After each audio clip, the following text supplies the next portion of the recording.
चक्रवर्ती सम्राट महाराज भर्तृहरि जब युवावस्था को प्राप्त हुए तो युवावस्था में सबके हृदय में भोगाकर्षण होता है, सबको अच्छा लगता है। सुंदर पति हो, सुंदर पत्नी हो, सुंदर महल हो, खूब भोग सामग्री हो, हमारी आज्ञा पालन करने वाले सेवक हो आदि। जितना तुम सोच सकते हो उससे बहुत अधिक महाराज भर्तृहरि जी के पास था, क्योंकि चक्रवर्ती उसे ही कहते हैं। भूमंडल में एक छत्र राज्य, जहां से सूर्य उदय होता है और जहां सूर्य अस्ताचल को जाते हैं वहां तक उनका एक छत्र स्वामित्व। छोटे भाई विक्रमादित्य महान बलशाली, महान बुद्धिमान, कुछ कमी नहीं। यौवन अवस्था का आवेश, बार बार मन भोगों की तरफ, इंद्रियां भोगों की तरफ, क्योंकि इनका प्रमथन स्वभाव है। प्रमथन माने मथ देना, व्याकुल कर देना। जिस भोग का स्फुरण हुआ, संकल्प बना, क्रिया के लिए व्याकुल कर देना, ये प्रमथन स्वभाव वाली इंद्रियां भी हैं और प्रमथन स्वभाव वाला मन भी है। जब तक प्रभु का आश्रय नहीं है तब तक इस व्याकुलता को कोई सह नहीं सकता। इसी व्याकुलता के वश में आके थोड़ी गलती हो जाती, जीवन भर जेल भोगते हैं, पाप बन जाता है, शरीर असाध्य रोगों से ग्रसित हो जाता है, कोई पूछता भी नहीं। बस इन्हीं इंद्रियों के प्रमथन स्वभाव से दुर्गति होती है। इसको जो सह जाए वही भगवान का निज जन कहलाता है। यम ही न व्यथयन्ते ते पुरुषम पुरुषर्षभ। जो इन इंद्रियों के प्रमथन स्वभाव वाले व्याकुलता, विषय आकर्षण को सह गया, वही परम पद का अधिकारी होता है। यम ही न व्यथयन्ते ते पुरुषम पुरुषर्षभ सम दुखा सुखाधीरम स्वमृतत्वाय कल्पते। वही अमृत पद का अधिकारी अर्थात परम पद का अधिकारी अर्थात अविनाशी सच्चिदानंद प्रभु के नित्य सानिध्य को प्राप्त होता है, जो इंद्रियजन्य भोगों की व्याकुलता को सह जाए। पर वो वही सह सकता है जिसने परम सामर्थ्यशाली भगवान श्री हरि के नाम का आश्रय लिया है। भर्तृहरि जी के हृदय में स्त्री के प्रति आकर्षण पैदा हुआ। सर्व सामर्थ्यशाली थे, आदेश किया, कई बार सुनाया है, पर ये बार बार सुनकर कम से कम समझ में तो आ जाए। विश्व की सबसे सुंदर राजकुमारी को हमारे पास पत्नी के रूप में वर्ण करने के लिए लाया जाए। कौन नहीं चाहेगा ऐसे सम्राट, ऐसे सुंदर वैभवशाली राजा को अपना पति बनाना। एक पिंगला नाम की बहुत सुंदरी युवती को वर्ण किया भर्तृहरि जी, और मन में विचारा कि आखिरकार भोगों में क्या सुख, इसके लिए मुझे एकांत चाहिए।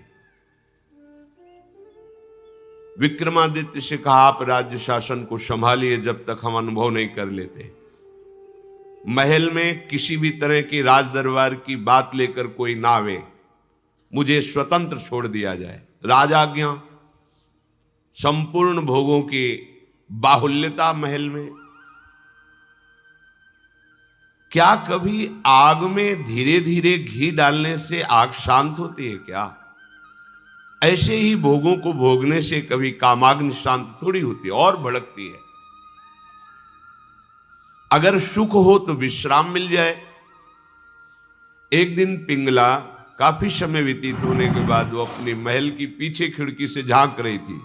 पीछे अश्वशाला थी, वहां घोड़ों की रक्षा सेवा कराने वाला अश्वपति अपने सेवकों के द्वारा घोड़ों की देख रेख, उनकी सेवा कराता था।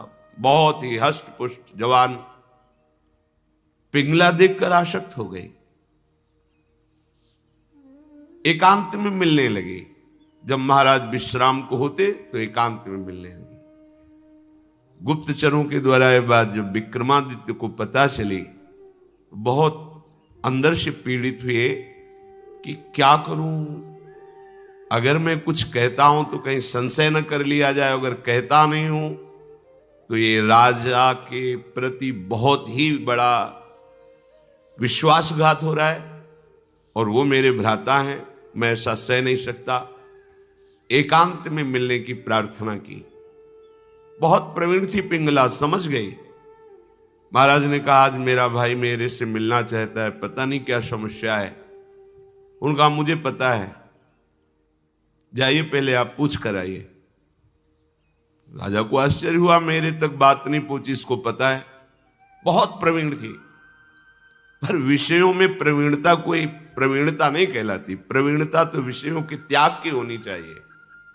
बुद्धिमत्ता गड्ढे में गिरने की नहीं होती, बुद्धिमत्ता उससे निकलने की होती है। विक्रमादित्य ने कहा कि मेरी बात पर विश्वास किया जाए महाराज, जो महारानी पिंगला है इनका चरित्र ठीक नहीं है, ये अश्वपाल से संबंध रखती हैं, ऐसा मुझे गुप्तचरों के द्वारा पता चला है। आवेश में अंदर गए। रानी ने कहा हम बता रहे हैं। वो क्या बता रहे होंगे? वो यही बता रहे होंगे कि अश्वपाल से हमारा गलत संबंध है। ये तुम्हें कैसे? मुझे पता है। कैसे पता है? देखो हम आपको प्रमाणित नहीं करती, पर आपके भाई चरित्रहीन है। नहीं, इसका प्रमाण चाहिए। आप ऐसे पवित्र भाई के ऊपर ऐसी बात नहीं लगा सकती। तो धन दे करके किसी राज सैनिक को अपने अनुकूल करके किसी एक सदगृहस्थ परिवार को इस बात पे राजी किया कि तुम सभा में कहो कि हमारे बहू को ये राजपद पर होने पर गलत दृष्टि रखते हैं, गलत आचरण करते हैं, नहीं तो तुम्हारे पूरे परिवार को मरवा दूंगी। और महारानी पद में है, अगर ऐसा बोला तो सब सुख सुविधाएं आपको दे देंगी। वो बेचारा राज भय के कारण ऐसा ही बोला। महाराज की आसक्ति थी पिंगला में, भर्तरी जी की। उन्होंने बिना कुछ विचारे पिंगला की सलाह से और वो प्रमाण सदगृहस्थ जो बोला उससे उन्होंने विक्रमादित्य का राज निष्कासन आदेश कर इन्हें राज्य से बाहर कर दिया जाए, कभी हमारे सामने ना आए, हमारा ऐसा धर्महीन भाई नहीं हो सकता। विक्रमादित्य ने समझाने की कोशिश की, लेकिन उनको समझ में नहीं आया। अब तो स्वतंत्रता, लेकिन जो धर्म युक्त होता है भगवान उसकी रक्षा करते हैं। एक ब्राह्मण तपस्या कर रहा था धन लाभ के लिए। देवराज इंद्र प्रकट हुए और उन्होंने कहा कि ये लो अमृत फल, और अंतर ध्यान हो गए। ब्राह्मण ने कहा वैसे ही दरिद्र हूं, भूखे मर रहा हूं, अमर होके क्या करूंगा, मुझे तो धन चाहिए था। तो चलो विचार आया भगवत प्रेरणा से कि ये फल हम महाराज भर्तरी जी को दे देते हैं। अगर धर्मात्मा राजा बहुत काल तक अमर रहेगा तो प्रजा सुखी रहेगी। राज दरबार में तपस्वी ब्राह्मणों के लिए कहीं कोई रोक टोक नहीं थी। वो गए महल में मिलने की आकांक्षा की, तुरंत आदर सहित महाराज भर्तरी उपस्थित हुए। आज्ञा कीजिए। और उनका हमने तपस्या की थी धन प्राप्ति के लिए, पर मिला ये मुझे अमृत फल, क्या करूंगा अमर होकर, वैसे ही गरीब हूं। हमारी इच्छा है कि आप जैसे धर्मात्मा राजा यदि अमर रहेंगे तो प्रजा का पुत्रवत पालन करेंगे, और मुझे धन चाहिए तो आप धन दिला दीजिए और ये अमर फल ले लीजिए। अविश्वास की कोई गुंजाइश नहीं थी, क्योंकि तपस्वी ब्राह्मण थे। महाराज भर्तरी ने आदेश किया जितना ये धन चाहे इनको दे दिया जाए। अमर फल लेकर एकांत में विचार किया कि मेरा संपूर्ण मन तो पिंगला में लगा हुआ है, मैं अमर होकर क्या करूंगा। यदि पिंगला अमर हो जाए तो जब तक जीवित रहूंगा ये हमारे साथ रहेगी। पिंगला को बुलाया और कहा महारानी ये फल खा लीजिए, हमारे देश के ब्राह्मण की तपस्या से ये अमर फल मिला है, इससे तुम मरोगी नहीं, अमर हो जाओगी। उनका आपको पता है कि अमर फल ऐसे नहीं पाया जाता, स्नान आदि करके देवार्चन करके हम पा लेंगे, दे दीजिए। ले लिया। पिंगला ने विचार किया कि अगर मेरा मित्र अश्वपाल अमर हो जाए तो फिर हमारा मिलन होता रहेगा। एकांत में जब अश्वपाल मिला तो उसको अमर फल दे दिया कि तुम पालो इसे। उसने भी कहा हम पालेंगे, लेके चला गया। और उसकी परम आसक्ति थी महाराज के दरबार की नर्तकी वैश्या से। नवयुवती अत्यंत सुंदर। उसने उस वैश्या को बुलाया अश्वपाल ने और कहा कि अमर फल मुझे प्राप्त हुआ है, मैं अमर होके क्या करूंगा, मेरी आसक्ति तो तुम्हारे में है, तुम इसे पालो, अमर हो जाओगी, तो जब तक मैं जीवित रहूंगा तुम्हें देखता रहूंगा, तुमसे मिलता रहूंगा। वैश्या ने फल ले लिया। वैश्या ने विचार किया, मैं जिस दरबार की नर्तकी हूं तो अमर होकर क्या करूंगी, नाचती ही तो रहूंगी। अगर मेरा महाराज अमर रहे तो अच्छा रहेगा।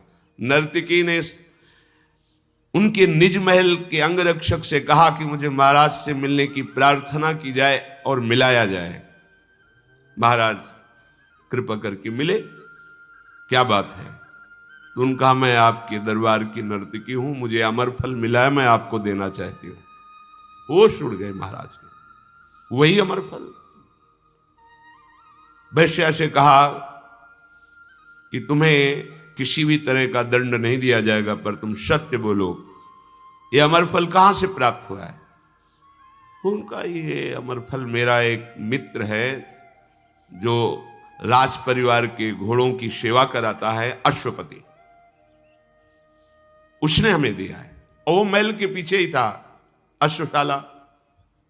महाराज समझ गए, उसको बुलाया अश्वपति को और कहा, भाई वैसे तो खड़े खड़े हम तुम्हारे सैकड़ों टुकड़े करवा सकते हैं, पर हम तुम्हें क्षमा करते हैं यदि तुम हमें सच्ची बात बता दोगे कि तुम्हें अमर फल कहां से प्राप्त हुआ है। डरते हुए भयभीत होकर उसने कहा, महारानी पिंगला ने दिया है। होश हो गए। ओहो, मुझ चक्रवर्ती सम्राट से ये तृप्त नहीं है, अश्वपाल से आसक्ति, अश्वपाल महारानी पिंगला से आसक्त नहीं है, वैश्या से। धिक्कार है इस काम। सभा में कलम पधार रहे ऐसी घोषणा कर दी जाए और गुप्तचरों को भेजा कि विक्रमादित्य जहां भी किसी भी जंगल में कहीं भी खोज कर लाए जाए, हम उनसे क्षमा याचना करेंगे, वो मेरे भाई हैं, मेरे से गलती हो गई। गुप्तचरों को पहले से ही पता था कि वो कहां हैं। विक्रमादित्य को भी बुलाया गया सभा में।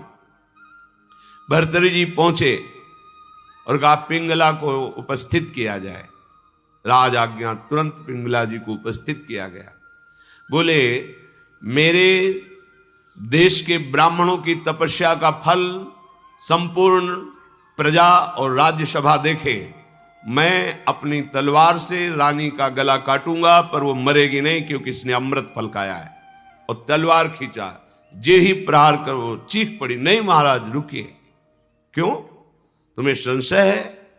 अमृत फल मिथ्या नहीं हो सकता। उनका मैंने पाया नहीं। क्या किया? अश्वपाल को दे दिया, क्योंकि मेरी आसक्ति अश्वपाल से। कुछ न किसी से फिर नहीं बोले। राज मुकुट सिंहासन पर रखकर और कहा, विक्रमादित्य तुम इसका पालन करना, मैं ऐसे निकृष्ट संसार का आश्रय नहीं लूंगा। धिक्कार है। कैसा ये काम है जो मुझ चक्रवर्ती सम्राट से ये पिंगला तृप्ति का अनुभव नहीं कर पाई, विश्राम नहीं मान पाई। ये अश्वपाल से, अश्वपाल महारानी से नहीं, एक वैश्या से। धिक्कार इस काम की वृत्ति को, धिक्कार इस झूठे संसार के प्यार को। और घोर वैराग्य में जीवन व्यतीत किया और भगवान शंकर का साक्षात्कार करके ये वरदान मांगा कि कभी मुझे सम्मान से भिक्षा भी ना मिले, क्योंकि ये सम्मान ही संसार के राग को पुष्ट करता है। सतत निरंतर भगवान का भजन तभी हो सकता है जब भोगों में अरुचि हो जाए। हम भोगों को सत्य मान रहे हैं। मीठी मीठी बातें, छल कपट की बातें, अज्ञान की धरा में जहां सुख नहीं है, उन इंद्रियों में सुख का भाव, यही भजन नहीं होने देता। यही हमें बार बार जन्म मरण, दुख क्लेश, अशांति प्रदान करता है।